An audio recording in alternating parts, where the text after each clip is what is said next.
अस्सलाम वालेकुम, कैसे हैं आप सब लोग। उम्मीद करती हूँ सब ठीक होंगे। वीडियो पसंद आएगी तो वीडियो को लाइक कर दीजिएगा, चैनल पे न्यू है तो चैनल को सब्सक्राइब कर दीजिएगा। अच्छा, एक चीज़ से मुझे शिकायत है आप लोगों से कि वीडियोस देखने वाले तो इतने सारे हैं लेकिन लाइक्स इतने कम होते हैं, तो क्या भूल जाते हैं हिट करना। अगर आप लोगों ने लाइक नहीं करना तो फिर मैनू कैसे पता लगेगा कि मैं अगली वीडियो ऐसे हिसाब नाल बनावा कि नहीं बनावा। तो आप लोग अगर कुछ भी सीखते हो तो ये आप लोगों का हक बनता है कि आप लोग लाइक कर दिया करें। आगे चलते हैं जनाब। इस ड्रेस के हवाले से एक वीडियो ऑलरेडी मैंने शेयर कर दिया। ये घंटे से ऊपर वीडियो बन जाती अगर मैंने एक वीडियो शेयर करनी होती। तो मैंने सोचा कि एक में मैंने आप लोगों को जो दुपट्टा और ट्राउज़र्स का बता दिया उस हिसाब से चलते हैं। फिर दूसरे में मैंने कहा कि चलो जी कुर्ती की डिटेल्स भी ऐड कर देते क्योंकि कपड़ा बहुत थिन है, ये डेलिकेट भी है, इसको कैसे स्टिच किया जाता है सारी डिटेल्स आपसे शेयर कर देते हैं। दुपट्टा जब मैंने इसके ऊपर फिनिशिंग पट्टी को अटैच किया था, मैंने आपसे कहा था कपड़े को प्रेस कर लीजिएगा। Same thing happened with kurti, तो पूरे कपड़े को मैंने प्रेस कर लिया था। अब जो बाजू मैंने सेपरेट किया ना दो हिस्सों में, वो बहुत कम कपड़ा था यहाँ पे, और बाजू के ऊपर पलटा लगाने का मतलब ये है कि इतने डेलिकेट कपड़े को कोई भारी चीज़ बांध के फेंक देना। तो मैंने क्या किया कि ये वाली जो लेस ली हुई थी उसके हिसाब से जो आगे जो 1/2 इंच का कपड़ा बढ़ा हुआ था, इतना ज़्यादा मार्जिन तो था ही नहीं ना फ्रंट की तरफ, उसको बैक की तरफ मैंने इस्त्री कर दिया था। उसके आगे ये वाली गोटे वाली जो लेस आप देख रहे हो ग्रीन कलर, इसमें बेसिकली रेशमी धागा है और गोल्डन जो है वो गोटा है। उसको पहले मैंने UHU के साथ बनाया है, फिर इसके बाद मैंने जो ये पूरी लेस थी जो मैंने ली हुई थी इस बाजू के आगे लगा दिया। अच्छा, ये वाली लेस का एक तो फ्लॉ ये था कि जब भी मैं इसे कट करती थी कहीं ना कहीं इसके धागे निकली जा रहे खुली जा रहे। तो शॉपकीपर ने जब मुझे दी थी तो टेप रोल करके दी थी। चले जी, बाजू मैंने वैसे कंप्लीट करके रख लिए थे, अस्तर बाद में लगाएंगे। अच्छा, इस कुर्ती के हवाले से मुझे जो एक चीज़ सबसे खूबसूरत लगी है ना, वो ये वाली लगी है कि इसके अंदर जो हमारे पास पैनल्स हैं वो पैनल्स एक जितने थे, गले की चौड़ाई में कोई फ़र्क नहीं आ रहा था। तो मैंने सबसे पहले यहाँ पे बिना अस्तर के फ्रंट वाला पल्ला कट किया है। तीरा मैंने रखा है 8 इंच, आर्म होल की डेप्थ रखी है मैंने 8.5 इंच, और इसमें कमर की फिटिंग नहीं है, जो हिप की यानी कि चौक ओपनिंग होती है वो मैंने तकरीबन के तकरीबन यहाँ पे रखी है 22 इंच। अच्छा, यहाँ पे जो ऊपर चेस्ट फिटिंग है वो 11 इंच है, और दामन के ऊपर जितनी कढ़ाई आ रही है उसमें ही हम सिलाई का मार्जिन ऐड किए दे रहे हैं। वो आखिर में देखिएगा मैंने कैसे फोल्डिंग की हुई है। तो तकरीबन कोई समझे 29 इंच के करीब दामन था, और इसको पूरे को तिरछा ले गए हैं हम लोग यूँ। ये एक बहन ने पहले भी मुझसे, मैंने स्काई ब्लू कलर की कुर्ती, वो छोटी थी चूँकि, तो उन्होंने मासूमाना सवाल मुझसे पूछा कि आपने इसको इस तरीके से क्यों कट किया। अरे बहन, वो फैशन है। अच्छा जी, अब जो फ्रंट का पल्ला है हमारे पास शर्ट का, अच्छा कभी भी इस तरह के फिसलने वाले कपड़ों को हमने एक दूसरे पे रख के कटिंग नहीं करना होती है। फ्रंट का पल्ला मैंने चूँकि इसके ऊपर फ्रंट और बैक आर्म होल की ड्राफ्टिंग हो जाया करती है, इस वजह से फिर मैंने ना इसके ऊपर कटिंग कर ली थी, और यहाँ से एक्स्ट्रा ऊपर इन्होंने एक्स्ट्रा पता नहीं क्यों दिया हुआ था, कटिंग में बाजुकात हो जाता है। फिर इसके बाद बैक का पल्ला मैंने बिछाया, इसे बैलेंस किया, और बैलेंस करने के बाद जो फ्रंट के पल्ले की मैंने शेप कटिंग कर ली हुई है इसको बैलेंस किया, और बैक आर्म होल की कटिंग की। इसी वजह से मैंने बैक आर्म होल के हवाले से फ्रंट के पल्ले की कटिंग कर ली थी। तो सेम बाकी शेप तो एज इट इज़ रहेगी ना, बस ख्याल ये करना है कि हम लोगों ने ये जो सेंटर है वो आगे पीछे नहीं खिसकना चाहिए, नहीं तो फिर शेप ऑकवर्ड सी हो जाती है। अब समझ में आ गई है। अच्छा, मेरे हिसाब से अगर दामन थोड़ा और ही चौड़ा हो जाता तो खूबसूरत लगना था, लेकिन एक तो शमीज़ का कपड़ा भी इतना ही था, और फिर क्या ही किया जा सकता। अच्छा, शोल्डर जो थे ना मैंने पहले नहीं कट किए थे, दोनों के अब कट किए हैं। अब यहाँ पे देखें कि इसके मैंने यहाँ पे फ्रंट एंड बैक के दामन को एक जितना बैलेंस करने के बाद यहाँ पे कर दिया है काटू काटू। इसके बाद हम लोगों ने इसके फोल्डेड ही हिस्से के ऊपर ये दामन को मैंने 3-4 दफ़ा बैलेंस करने की कोशिश की है, क्योंकि खाड़ी नेट का जो कपड़ा है ना ये थोड़ा सा हो रहा था। और दूसरा मुझे यहाँ पे आके ये रियलाइज़ हुआ कि लेस भी चूँकि मेरे पास 4-5 इंच लंबी है, तो कुर्ती बहुत ज़्यादा लंबी हो जाएगी। एक होता है ना कि टखने तक जानी होती है, ये उससे भी नीचे चली जानी थी। बहरहाल जी, इसको मैंने बैलेंस कर लिया, और फोल्डेड जो फ्रंट और बैक के पल्ले हैं उसी हिसाब से 1 इंच की ऊंचाई के ऊपर मैंने निशान लगा लिया ताकि फ़ोल्डिंग आसान हो जाए, जो ये फ़ोल्डिंग कर रही हूँ। और फिर मैंने फ्रंट का पल्ला अलहदा करके इसके ऊपर मैंने फ्रंट के आर्म होल की कटिंग कर दी है। अब जो दामन वाला हिस्सा है, फोल्डिंग का तरीका मैंने आपको जो बताया है, साइड पे कट लगाए थे, उनको बैलेंस करते हुए मैंने यहाँ पे क्रीज़ बना ली है। अब इस क्रीज़ के ऊपर थोड़ी सी मुझे मज़ीद बढ़ानी पड़ी, क्योंकि मैंने आपसे पहले शेयर किया है कि लेस चूँकि मेरे पास काफ़ी लंबी थी, तो उस हिसाब से मुझे ये 2 इंच का मार्जिन यहाँ से निकालना पड़ा है, अदरवाइज़ फिर वो बहुत ही लंबी कुर्ती हो जाती है। ये बनी है तकरीबन कोई 49 इंचज़ के करीब। अच्छा, शर्ट के फ्रंट और बैक के पल्ले के ऊपर मैंने इसी तरीके से लेस लगा ली है जिस तरीके से मैंने बाजू के आगे लगाई थी। लेकिन बाजू के आगे यहाँ पे ये था हमारे पास बॉर्डर, उसने उसको कवर कर लिया और इसके बैक के ऊपर मैं कोई पलटा नहीं लगाऊंगी। कच्चा टांका भी करके दिखाऊंगी आपको कैसे से सिक्योर किया है। लेकिन अगर सेम काम मैं यहाँ पे दामन पे करने बैठ जाती तो मुझ जैसा नाड़ी कोई नहीं था। तो अब हम क्या करते हैं, ऊपर से हम सिलाई भी लगा सकते हैं। लेकिन ऐसे कपड़ों में जितनी ज़्यादा सिलाइयाँ ऊपर से लगनी हम लोग ख़त्म कर सकते हैं ना, उतने काम में नफासत आती है। अच्छा देखें भाई, इसको यूँ बाद में बात करती हूँ, इसको ज़रा हम यूँ पलटेंगे और UHU लगाई है, UHU की मदद से सारा काम किया बाजू के ऊपर, इसीलिए लगानी मैंने बता दी थी आप लोगों को। अब हमने इसको इस तरीके से खोलना है कि जो एक्स्ट्रा मार्जिन है यानी कुर्ती की लंबाई पूरी हो जाए और लेस इसके ऊपर पलट जाए।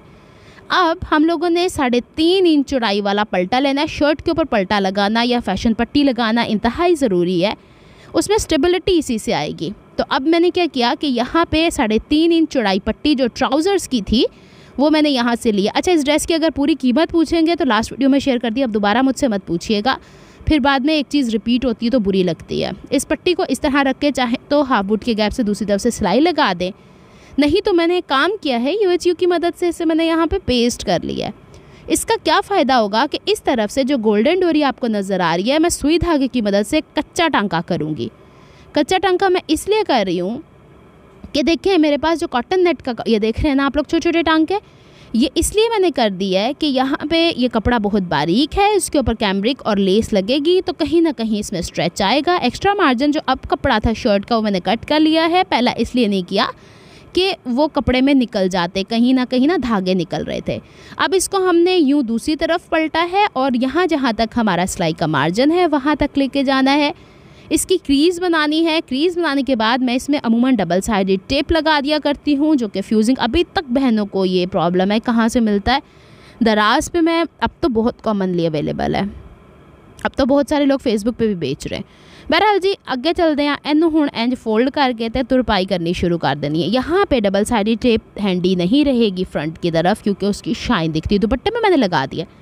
अब यहाँ देखें, यहाँ पे मैंने पलटा लगाते हुए जो मैंने आपको कहा ना सुई धागे की मदद से मैंने किया है, उसमें और इसमें कितना फ़र्क, ये सुई धागे की मदद से किया है।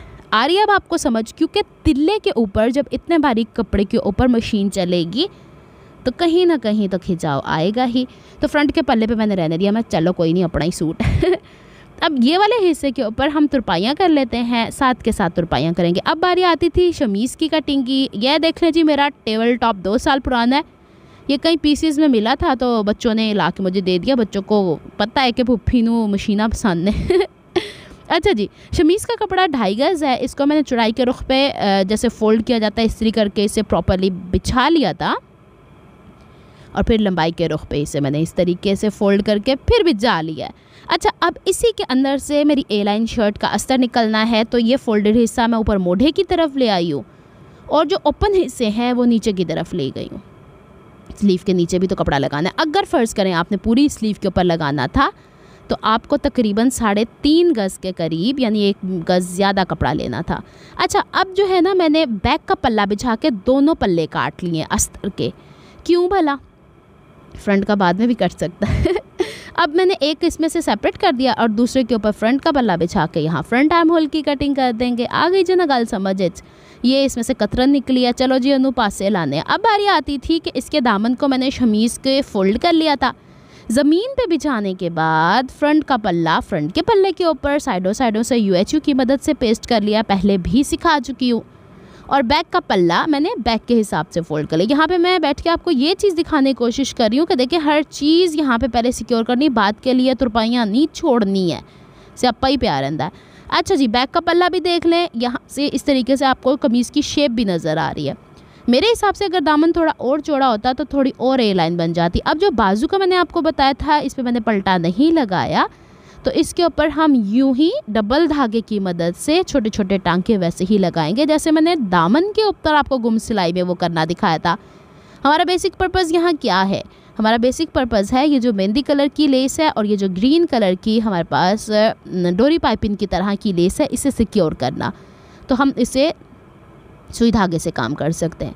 अब ये इस तरह के काम जो मोती वाले जो फैंसी ड्रेसेस हैं उन पे भी मैंने इवन के मैंने हाथ तक से गले भी मैंने स्टिच किया है, तो हो जाता है ऐसे कामों में आप लोगों को, फिर ऐसे थोड़ी ना टेलर्स आप लोगों से ऐड पैसे चार्ज कर दिया, दिमाग भी चलाते हैं और एक्स्ट्रा काम भी जाता है। ऐसे कपड़ों में तुरपाइयाँ बहुत होती हैं।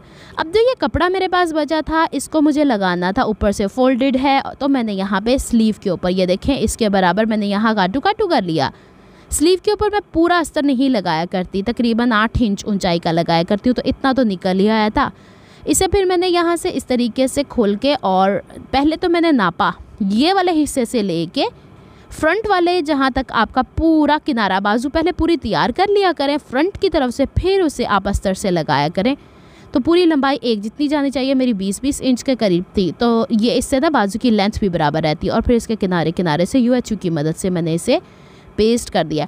बैक के ऊपर ये निशान ज़रूर लगाने, नहीं तो स्लीव के फ्रंट और बैक का इशू हो सकता है। ये चीज़ ज़रूर ध्यान में रखनी है, ये आना चाहिए मिरर इमेज। मैंने एक चीज़ यहाँ पे ऐड कर दी है, कोई कन्फ्यूजन ही ना रहे। अब बारी आती है इससे पहले गले, अच्छा गला बनाना ड्रेसिंग मैंने यहाँ पे शेयर कर दिया, देख लीजिएगा। गला बनाने के बाद अब हमने फिटिंग के निशान इस पॉइंट पे लगाने हैं कि पहले इससे कि हम इसके शोल्डर को स्टिच कर लें। यहाँ पे मैंने पूरे के पूरे नेक लाइन के ऊपर जो काम किया, बैक वो दिखा देती हूँ। शोल्डर ज्वाइन कर लिया था, फिटिंग कर ली थी। इसके बाद हम लोगों ने यहाँ पे चौक को कैसे फोल्ड किया। मैं जो हूँ आजकल बहुत पंजाबी कहते हैं चुरदी हैं इस चीज़ से होता हूँ कि मैं पलटे अलहदा से लगाऊँ। तो मैं क्या करती हूँ कि अब मैं इसी के अंदर से मार्जिन रख लिया करती हूँ कि मुझे जो है ना, क्या ही बताऊँ आपको, बड़ा लंबा कम लगता है। और उससे मैं एक और बात बताऊँ आपको, मैं अपने पर्सनल एक्सपीरियंसेस से, कि इतने पतले कपड़े के ऊपर अगर आप पलटे लगाते हैं तो चौक बड़े भारी भारी हो जाते हैं। तो आपने बाज़ार से भी देखा होगा, ऑर्गेन्जा के चौक जो होते हैं वो इसी के अंदर से नॉर्मली फ़ोल्ड कर दिए जाते हैं, या कॉटन नेट के कपड़ों के चौक उसी के अंदर से फ़ोल्ड कर दिए जाते हैं। अब जो हमारे पास फोल्डिंग है उस हिसाब से, अगर आपके पास कोई दूसरा बंदा काम करने के लिए नहीं है तो ऐसे ही पिन लगा लें जैसे कि मैंने लगाई है, और फिर इसे आराम से हम फोल्ड कर देते हैं। सेम इसी तरीके से हम लोगों ने पहले एक क्रीज़ बनाई है ऊपर से लेके नीचे तक। अब जो दामन वाला हिस्सा था उसमें एक स्कैलप का मैंने हिसाब रखा है। दामन पे लेस लगाते हुए हम लोगों ने जो डिज़ाइन होता है सेंटर में रखना होता है ताकि साइडों में एक जितना जाए।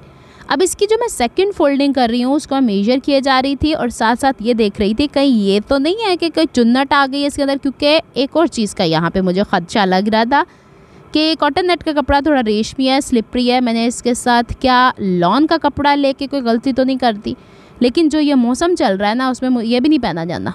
लॉन के कपड़े भी अजियत ही दे रहे हैं। नया कपड़ा हमेशा जो आपको पता है गर्मियों में चुभता ही है। तो सीने का मकसद ये होता है कि भाई ईद की खुशी है, ईद के हवाले से हम लोग ड्रेसेस स्टिच कर रहे हैं। बकौल मेरी अम्मी के सी तो लेनी है तू तो पानी। एक बहन का भी ये कमेंट आया था, आप कपड़े पहनती कब है? जब मेरा दिल चाहता है मैं पहन लेती हूँ। मुझे एक दूसरे को तरसी नज़रों से नहीं देखना पड़ता, हाय मेरा सूट नहीं सिपया होया तो मैं की पावा।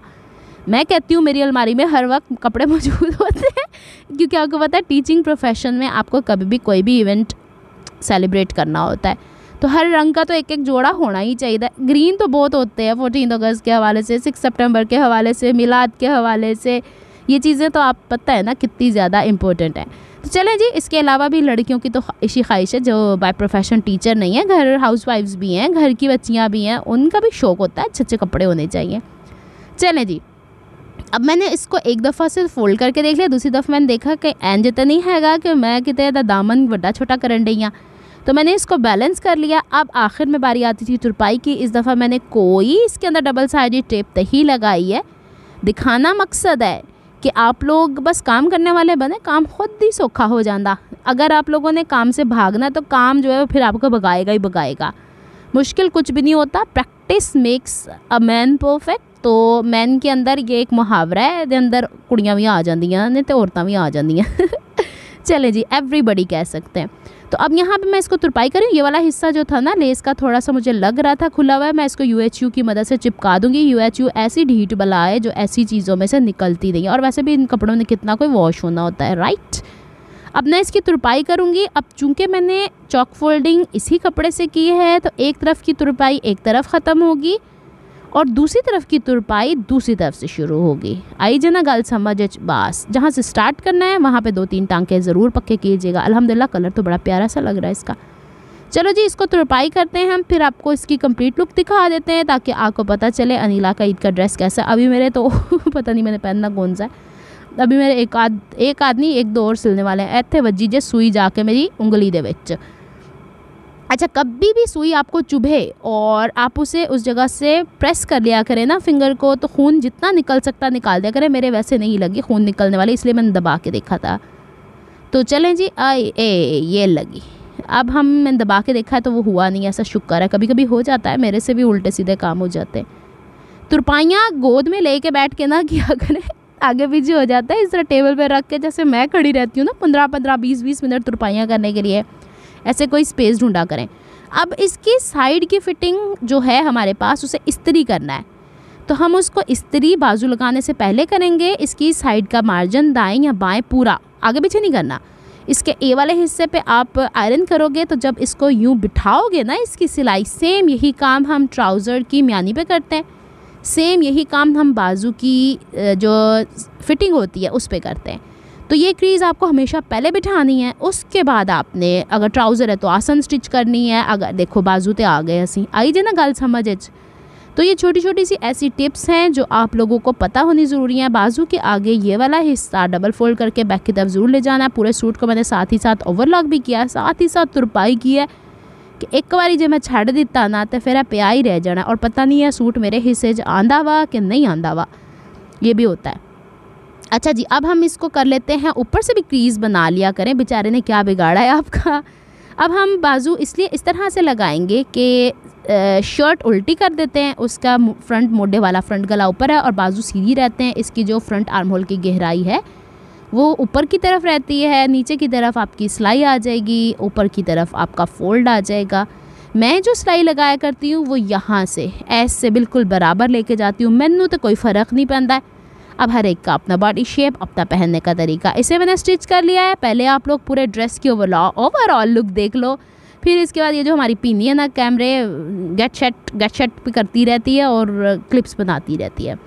ये देखिए जनाब, ये है कंप्लीट लुक मेरे ड्रेस का। एक एक चीज़ को एक्सप्लेन कर देती हूँ दोबारा से। उम्मीद करती हूँ डेलिकेट सा, ये थोड़ी सी लटकी हुई है शर्ट नीचे की तरफ, इसलिए आपको ऐसा फील हो रहा है, अदरवाइज़ इट्स ऑल ओके। दुपट्टा हमारे पास ये है, इसकी मैंने आप लोगों को पलटा लगाना पिछली वीडियो में बताया था। अगर मेरा दिल किया, अच्छा दुपट्टे की ना तुरपाई रह गई है, तो इसके ऊपर मैं कोई टैसल्स अटैच कर लूँगी या शॉप से टैसल्स अटैच करवा लूँगी। यहाँ से मुझे फ़ील हो रहा है कि इसकी कढ़ाई नहीं थी, तो ये वाला हिस्सा मुझे दोबारा से प्रेस करना पड़ेगा। नहीं, ये ऐसे ही है।